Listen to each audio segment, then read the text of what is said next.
तर सैफ अली खान प्रकरणात आता आणखी धक्कादायक माहिती समोर येते। सैफ अली खानवर हल्ला करणाऱ्या आरोपीनं सैफच्या मोलकरणीवर धारधार शस्त्र ठेवून 1 कोटी रुपयांची मागणी केल्याची माहिती समोर आली आहे। मोलकरणीचा आरडाओरड ऐकून सैफ बाहेर आल्यानंतर आरोपीला पकडण्याचा प्रयत्न केला, मात्र आरोपीनं सैफवर चाकू हल्ला करत तिथून पळ काढला। आणि एकंदरीतच काय सध्या या प्रकरणामध्ये आणखी तपशील पुढे येतात जाणून घेऊया। आमच्या प्रतिनिधी सीमा आढे सध्या आपल्या बरोबर आहेत। सीमा, सैफ अली खानवर काल चाकूने हल्ला झाल्यानंतर बरेच मोठे तपशील आता पुढे येतात। यामध्ये त्याची मोलकरीण सुद्धा जखमी आहे। तिच्यावर धारधार शस्त्र ठेवून 1 कोटी रुपयांची मागणी या चोरानं केल्याचं कळतंय। काय काय नेमकं या प्रकरणामध्ये आता सध्याचे अपडेटेड तपशील आहेत? अनुपमा, गुरुवारी मध्यरात्री अभिनेता सैफ अली खानवरती जीवघेणा हल्ला करण्यात आला। 1 कोटी रुपयाची मागणी करत चोराने हल्ला केल्याची माहिती पोलिसांनी दिलेली होती। जबाबातून सुद्धा हे समोर आलेलं होतं आणि आता याच अनुषंगाने पोलिसांमार्फत पुढचा तपास जो आहे तो सुरू आहे।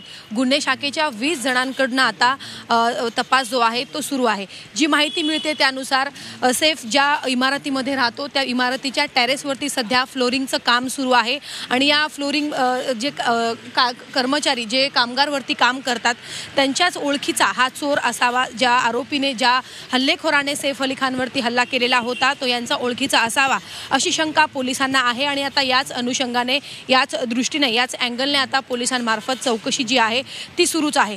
खरं तर या इमारतीमध्ये आतमध्ये जाण्यासाठी कोणालाही परवानगी दिली जात नाही। जर तो एखाद्या इथे राहणाऱ्या एखाद्या व्यक्तीचा ओळखीचा असेल तरच त्याला आतमध्ये परवानगी दिली जाऊ शकते।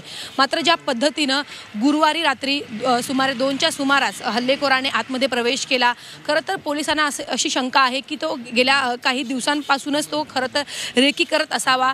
जे कर्मचारी या इमारतीच्या टेरेसवरती आणि या इमारतीच्या आजूबाजूला सध्या जे काम सुरू आहे त्या कामगाराच्या ओळखीचा असावा आणि त्या अनुषंगाने त्याला या संदर्भातली माहिती असावी आणि तो कुठेतरी त्याने हे सगळं लक्षात घेता 1 कोटी रुपयाची मागणी करत सैफ अली खानवर त्यांनी हल्ला केला आणि आतमध्ये तो शिरला। आता सगळ्या या अनुषंगाने जी आहे ती तपासणी सुरूच आहे। मात्र दुसरीकडे काल सैफ अली खानवरती हल्ला झाल्यानंतर विरोधकांकडून अशी एक मागणी करण्यात आलेली होती की सैफ कुटुंबियांची जी आहे ती सुरक्षा वाढवली पाहिजे। खरं तर काल हल्ला झाल्यानंतर आपण बघू शकतो की सद्गुरू शरण या इमारतीच्या बाहेर पोलीस अधिकारी आपल्याला एकही बघायला मिळत नाहीये। कुठेतरी असं म्हटलं जात होतं की हा हल्ला झाल्यानंतर त्यांच्या सुरक्षेत वाढ करण्यात येईल। इमारतीच्या खाली आपण जर बघितलं तर या संपूर्ण परिसरामध्ये आपल्याला एकही अधिकारी जे आहे ते सध्या तरी दिसून येत नाहीये। त्यामुळे नक्की कशा पद्धतीने आता त्यांची सुरक्षा वाढवण्यात येणार आणि जो आरोपी आहे जो हल्लेखोर आहे त्याला नक्की कधी अटक करण्यात येणार हे पाहणं महत्त्वाचं आहे। त्या दृष्टीने पोलिसांचा आता तपास सुरू आहे। धन्यवाद सीमा, दिलेल्या सगळ्या सविस्तर तपशिलांसाठी।